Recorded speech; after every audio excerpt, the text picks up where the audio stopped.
Bienvenidos a nuestra cuarta sesión de la materia de dibujo analítico y en esta ocasión vamos a revisar el tema que es coherencia de líneas. Este tema lo vamos a revisar en dos partes. En esta ocasión nos vamos a dedicar a lo que sería esta parte un poquito teórica de lo que es la línea, así como también a identificar las diferencias entre línea y el trazo.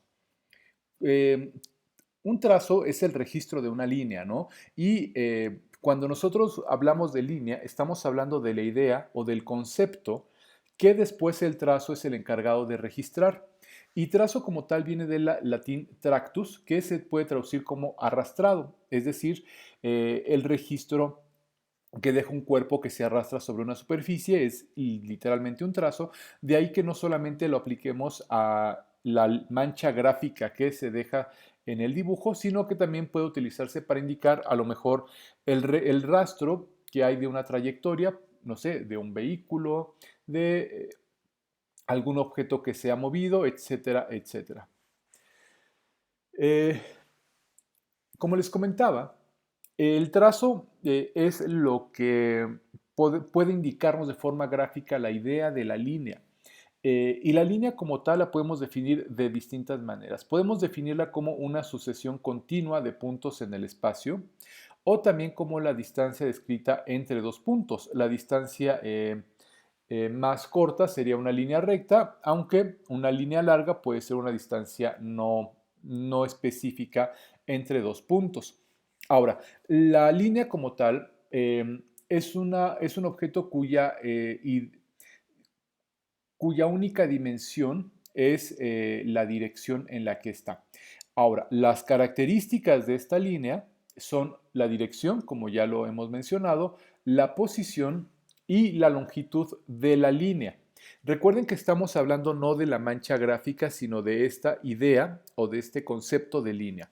Por su posición, la línea puede ser horizontal, vertical o inclinada. Obviamente que en cuanto a su inclinación, esta puede variar dependiendo de la referencia que utilicemos, pero son las únicas tres posiciones que puede tener una línea. La dirección de la línea nos va a indicar los cambios de continuidad que va teniendo. De ahí que podamos hablar de línea recta, de línea curva, cuando el cambio es constante y en un solo sentido, línea quebrada, cuando el cambio no es constante, sino que es intermitente en distintos sentidos, la línea ondulada, cuando el cambio es constante pero varía en el sentido, generando líneas onduladas, valga la redundancia, y la línea mixta, que es una combinación de líneas quebradas y onduladas.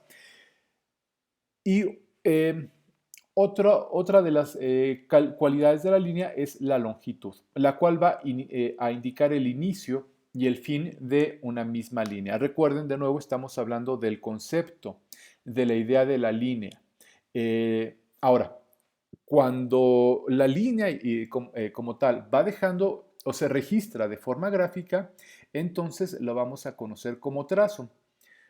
Actualmente es muy fácil identificar, digamos, el trazo de una línea como si fuera la línea misma en sí. Y bueno, para mayores términos realmente no tiene ningún sentido estar tratando de ser tan específicos en cuando nos referimos a trazo y a línea, siempre y cuando pues sepamos claramente que nos referimos a una o a otra cosa. La línea bueno, el trazo más bien, ya como tal, va a tener características diferentes a la línea, va a tener más características y no solamente su dirección, posición y longitud, sino que también vamos a hablar ahora de algo que se llama direccionalidad, intensidad, también definida como calidad, textura, color e incluso amplitud. Primero, la direccionalidad en el trazo es la forma en la que nosotros nos vamos a referir a cuando un trazo va a tener una gran cantidad de líneas, perdón, de variaciones en su dirección. Va a cambiar constantemente de sentido y para no hablar en términos exactos de todas las variaciones de dirección que puede tener una línea en su continuidad, es mucho más fácil simplemente referirnos a la direccionalidad en el trazo. Después la intensidad. Esta intensidad se puede dar mediante el cambio de grosor o en la misma intensidad, es decir, la calidad o la saturación del color que tenga cada trazo. Aquí es importante hablar que al hablar de calidad en el trazo, no nos referimos en ningún momento a la manufactura del mismo, es decir, a si está eh, bien trazado, bien realizado, si se hace con instrumentos o con mano alzada. Hablar de la calidad en la línea y en el trazo nos referimos a las variaciones que puede tener en el grosor o que pueda tener en su intensidad, generando la percepción de que son líneas de distinto tono, y eso es a lo que nos remitimos en cuanto a la calidad del trazo. En el caso de aquellos trazos que son realizados con materiales no uniformes, por ejemplo, pinturas con pinceles más o menos secos, pasteles, incluso cuando la carga eh, pigmentaria es muy matérica, o sea que tiene mucha materia y que se puede modificar, podríamos hablar entonces también de una textura. Y la textura puede ser óptica cuando es algo que solamente se ve. Por ejemplo, cuando la pintura la mezclo yo varios colores y hago un trazo sin que estén bien combinados los colores, simplemente mezclados, entonces vamos a ver texturas que solamente se ven, pero que si paso mi mano se va a sentir como una sola superficie. Esa es una textura óptica. O también puede ser una textura táctil si, por ejemplo, incluso si yo utilizo un mismo tono, cargo una brocha con mucha pintura y la dejo sobre una superficie, entonces el rastro va a tener una textura que va a ser táctil. Cuando yo la toque, voy a encontrar las diferencias. También vamos a encontrar como una de las variantes o de las cualidades de la línea el color en el trazo, y nos referimos a las variaciones tonales que puede haber en trazos diferentes. De ahí que una línea pueda tener un trazo pueda tener cierto color amarillo, otra puede tener cierto color verde, etcétera, etcétera. Y por último vamos a hablar de la amplitud. A diferencia de la línea como una idea, el trazo en sí tiene una anchura y esta se va a definir por la herramienta que la haga. A diferencia de lo que sería la calidad de la línea, cuando hablamos de la amplitud estamos hablando de, digamos, el grosor que puede variar en el trazo, qué tan ancho es el trazo, mientras que una calidad de un determinado grosor va a estar continuamente o va a ser continuo y va a ser el mismo en toda la línea. En el caso del trazo y su amplitud, esta anchura puede variar y así es como nosotros podemos referirnos a estas cualidades del trazo.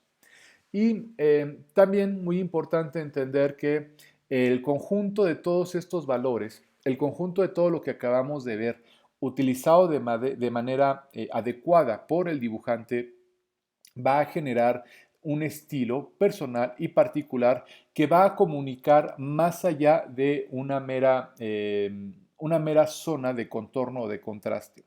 Y a eso es a lo que nosotros vamos a llamar expresividad.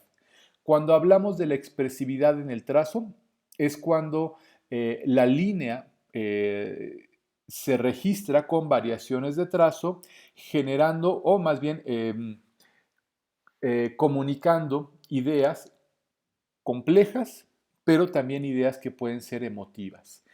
Por ejemplo, rapidez, por ejemplo, pesadez, por ejemplo, violencia. Todo eso nosotros lo podemos expresar con un trazo, siempre y cuando sepamos de qué manera utilizar sus variantes de cada una. Y finalmente, para poder diferenciar estas ideas, hay que entender que la línea como tal es el concepto, a lo que hemos visto, el trazo es el registro y hay algo que a veces se confunde un poco que es la franja. Tenemos que referirnos como franjas a aquellas zonas que son zonas alargadas y que están rellenas de distinto color. De ahí que, por ejemplo, cuando encontramos, por ejemplo, no sé, un papel tapiz que tiene franjas de un color y franjas de otra, sea muy fácil identificar que nos referimos no a líneas gruesas, sino a superficies amplias que tienen la posibilidad incluso de tener no solamente texturas ópticas, sino de tener también imágenes complejas dentro de sí mismas, cosas que la línea y el trazo no pueden tener. La línea se va a utilizar, por lo tanto, la línea y el trazo se puede utilizar para la definición de distintas formas, ya sean abiertas o cerradas, generar texturas y para delimitar superficies. Todo lo demás, todo que nosotros podemos generar con la línea, está prácticamente en el terreno de las formas y de las composiciones. Bueno, pues con esto terminamos este pequeño video de presentación. Cualquier duda, pues lo podemos ver en nuestra sesión y nos vemos. Que tengan un excelente día.